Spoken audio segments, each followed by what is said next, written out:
सो जो मोदी जी के पाँव लग रहे हैं, जो कदम जो लग रहे हैं इंडिया के अंदर, और वो पॉलिटिकली स्ट्रांग हो रहे हैं, and he is trying to capitalize his foreign policy जो सक्सेसेस हैं, उसको देख करके मुझे लगता है कि जो इंडी चाइनीज हैं, दे आर थिंकिंग कि हमें थोड़ा सा टफ टाइम जो है वो देना चाहिए। साल से मसला नहीं था। हम्म। इन्होंने क्या सोचा कि अरुणाचल में अरुणाचल को इनको फ्लेयर अप करना है। ठीक है, पहले वहां ऊपर था लेह लद्दाख, अब अरुणाचल में करना। अब इन्हें लग जी। रहा था इंडिया की अरुणाचल में तैयारी नहीं, पर हम बात कर चुके थे, अरुणाचल में हमने खूब अच्छी तैयारी कर ली थी, क्योंकि जी। हमें अंदेशा था यहाँ कुछ हो सकता है। जय हिंद। स्वागत है आपका हमारे चैनल पर एक और लेटेस्ट वीडियो में। दोस्तों, एक बार फिर से जो चाइना ने भारत के साथ पंगेबाजी की है, उसमें जिस तरह से इंडियन आर्मी ने चाइना को करारा जवाब दिया है, उस पर दोस्तों इंडियन मीडिया में यह कोई खबरें तक भी नहीं आई थी। उससे पहले पाकिस्तानी मीडिया में इसका चर्चा होना स्टार्ट हो गया था, और इसकी मेन वजह यही है क्योंकि पाकिस्तान तो अब खुद डिफॉल्ट की तरफ बढ़ रहा है। पाकिस्तान को कई पैसे अदा करने हैं, लेकिन पाकिस्तानी बैंकों के पास एक भी डॉलर नहीं बचा है। पाकिस्तानी बैंकों ने हाथ खड़े कर दिए, और पाकिस्तान से तो वैसे ही कई बड़ी बड़ी कंपनियां पाकिस्तान छोड़कर भाग रही है, और उधर चाइना से कई बड़ी बड़ी कंपनियां इंडिया में शिफ्ट हो रही है। और दूसरे जो अब गुजरात में जिस तरह के चुनाव के नतीजे आए हैं और नरेंद्र मोदी जी का बढ़ता हुआ दबदबा, इससे चाइना और पाकिस्तान दोनों बौखलाए हुए हैं। तो पाकिस्तानी मीडिया भी देखिए किस तरह से कह रहा है कि जिस तरह भारत अब तरक्की की राह पर आए दिन आगे बढ़ रहा है, या चाइना के लिए सरदर्द बना हुआ है, और चाइना अपनी हरकतें इस तरह से दिखा रहा है। इससे पहले गलवान में भी देखा होगा किस तरह चाइना मुंह की खाया था, और एक बार फिर से इंडियन आर्मी ने चाइना को जिस तरह का जवाब दिया, उसका पाकिस्तानी मीडिया भी देखिए किस तरह की चर्चा कर रहा है। तो इस वीडियो में हम आपको 2-3 अलग अलग वीडियो क्लिप दिखाने जा रहे हैं। इससे पहले वीडियो को लाइक कीजिएगा और प्लीज हमारे चैनल को सब्सक्राइब कीजिएगा। हम आपके लिए हिस्ट्री मैटर से जुड़े हुए एक से एक लेटेस्ट वीडियो लेकर आते रहेंगे। प्लीज आप हमारे साथ जुड़े रहिएगा। चलिए करते हैं वीडियो स्टार्ट। जय हिंद, वंदे मातरम।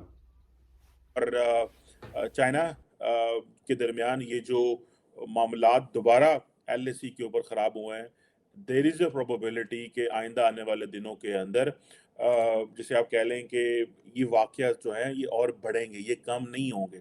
जैसे आपको पता है कि 2020 में ये क्लैश किया था गलवान वैली में, लद्दाख में उस वक़्त, और एक बड़े पैमाने पे जो लोग जो थे वो जिनकी जानें गई from Indian side and from the Chinese side, और उस वजह से ये मिस्ट्रस्ट चला आ रहा है। इट सीम्स कि जो चाइनीज ये समझते हैं कि हमारी इंडियंस के साथ बन तो नहीं रही, तो हम क्यों ना ज़रा टफ टाइम दें इंडिया को। और देखें, इट सीम्स एज वेल कि India is also paying the price of getting into the western block. अब आप देखें कि इंडियंस को इस चीज़ का एहसास है कि जितना वो अमेरिका के करीब होंगे, जितना वो वेस्टर्न ब्लॉक के करीब होंगे, उतना ज़्यादा स्ट्रॉन्ग रिएक्शन जो है वो चाइना की तरफ से आएगा।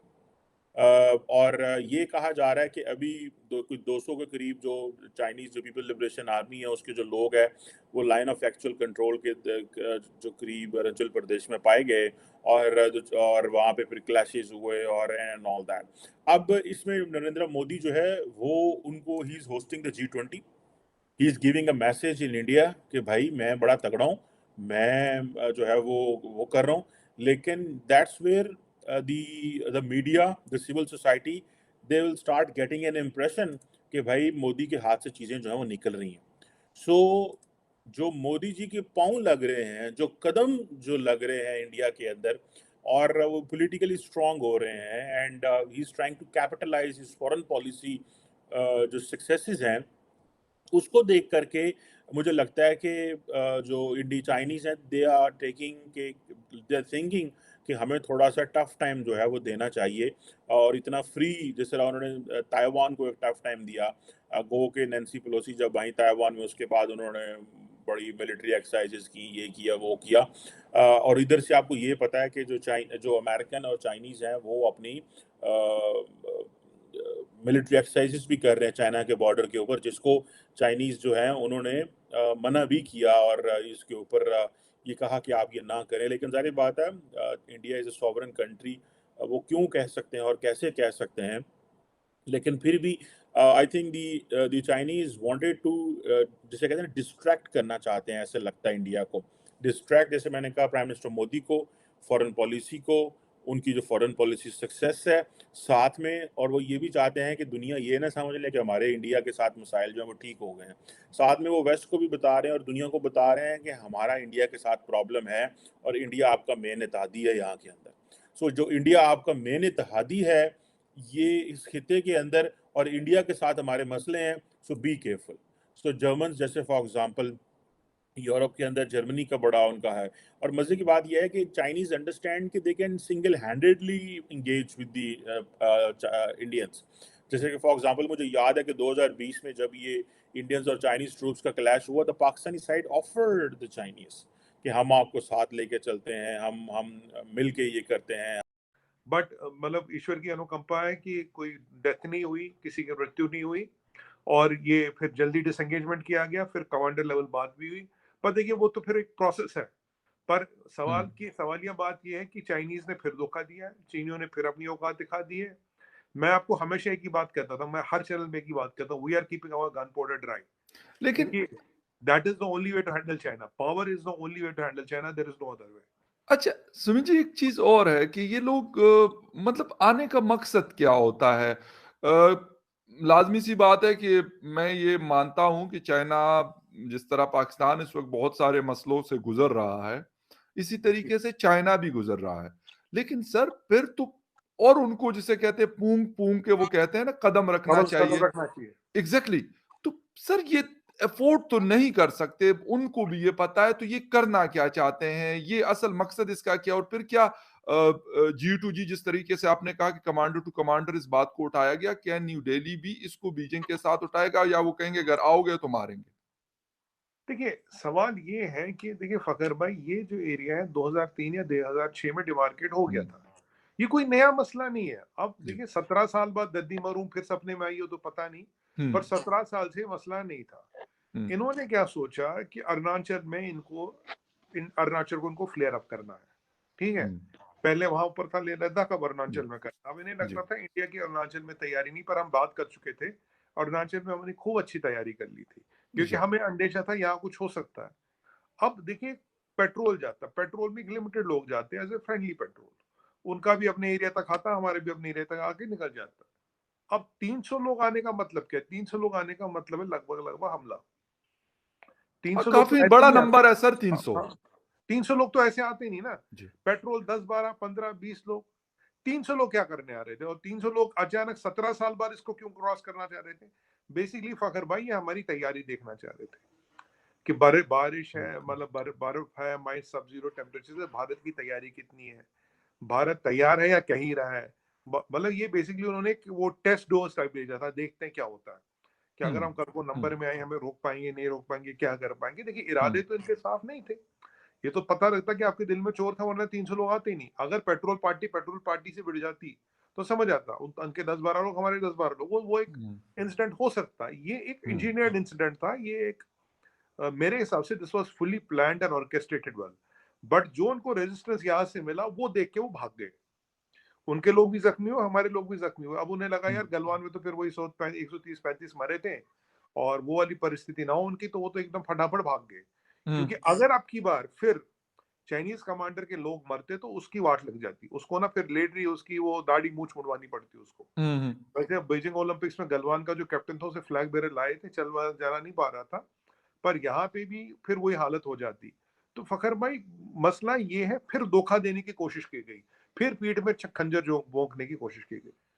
अच्छा सुमित जी, एक तो ये है, आपने LAC की बात की कि जहां पे ये ताजा वाकया हुआ है, लेकिन आप ये भी कह रहे हैं कि जी LOC को भी अब थोड़ा सा हीट अप किया जाएगा और ये सारी चीजें होंगी, लेकिन कैसे और क्यों? उसकी वजह मतलब मैं अपने यहाँ से पाकिस्तान आपसे सवाल भी है और अपने रिजर्वेशन भी बताना चाह रहा हूँ कि बहुत सारे, क्योंकि इस वक्त हमारा वेस्टर्न बॉर्डर भी ऑलरेडी काफी प्रॉब्लम से गुजर रहा है, आपको यकीनन पता है, बल्कि सारी दुनिया को अब इस चीज का पता है। तो कैसे पाकिस्तान ये चीज मोल ले सकता है? देखिए फखर भाई, आज मैंने आपका एक ट्वीट आया था, आपने अफगानिस्तान बॉर्डर का एक वीडियो जी डाला था, मैंने देखा वो। जी देखिए हालत तो वहाँ नाजुक है, उसमें कोई डाउट है नहीं।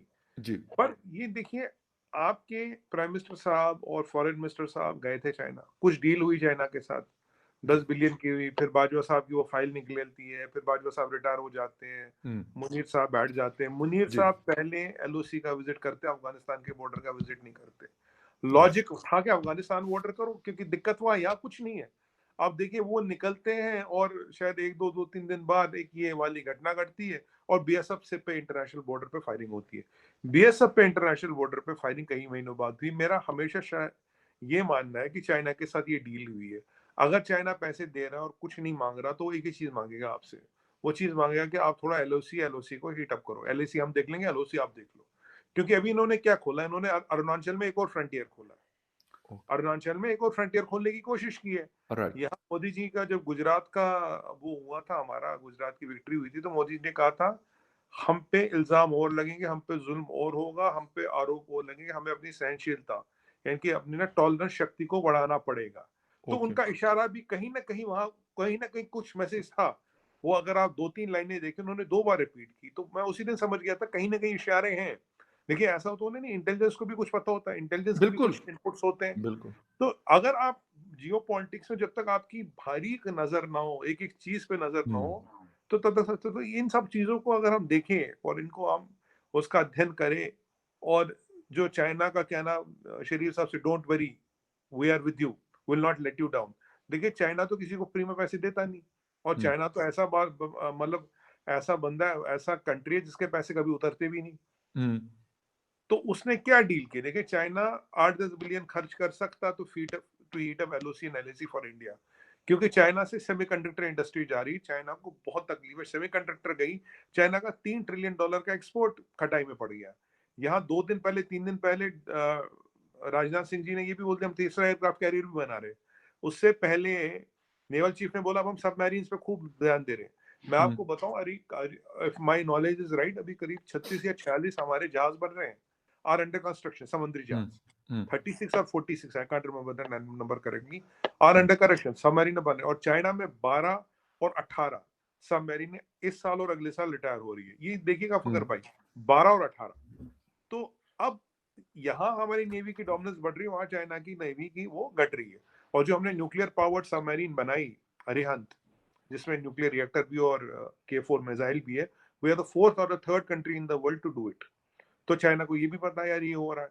तो अब ऐसे में दे कैन नॉट, मैं आपको बार बार कह रहा हूँ, China does not want a war, China can not afford a war, but हाँ दीज टेंशंस हेल्प चाइना, मतलब स्मोक स्क्रीन्स हेल्प चाइना, और वो इसी में ज्यादा इंटरेस्टेड रहता है रादर देन वॉर। गलवान उसने क्यों किया, हमला ही करता है ना, तब गलवान ही करना था। अब की बार भी तवांग किया, हमला नहीं किया। हमला नहीं करेगा वो, because economy can not handle war, they don't want war, but they will create this. क्योंकि जब शी पे प्रेशर पड़ता है तो how to create pressure, pressure को बाहर कैसे ले जाया जाए, प्रेशर को बाहर लेने का आसान तरीका है।